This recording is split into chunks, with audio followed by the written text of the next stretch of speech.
The opioid crisis has persisted for years, claiming hundreds of thousands of lives since the late 1990s. Find out how some University of Alabama faculty are hoping to change this trend.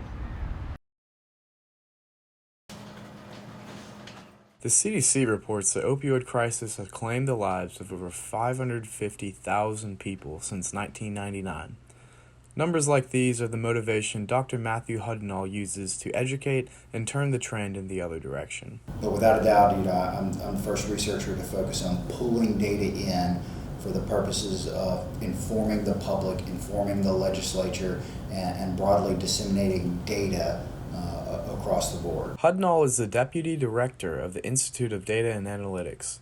He created the Southeast Regional Drug Data Research Center to combine data from multiple sources to create a more complete view of the opioid crisis. If we're able to pull the same data sources from other states and bring it together, then we truly have a regional representation of what's happening with drug addiction across many varying data sets across multiple states. Dr. Hudnall is creating a larger, more complete outlook on the opioid crisis with his database.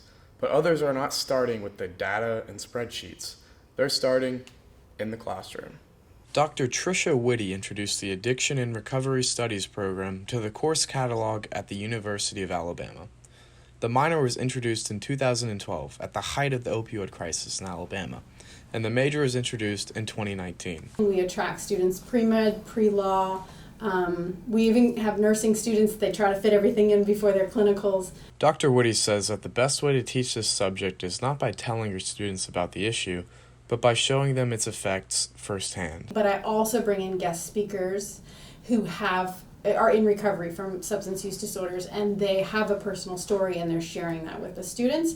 And the students automatically think, oh, well, this makes sense, right?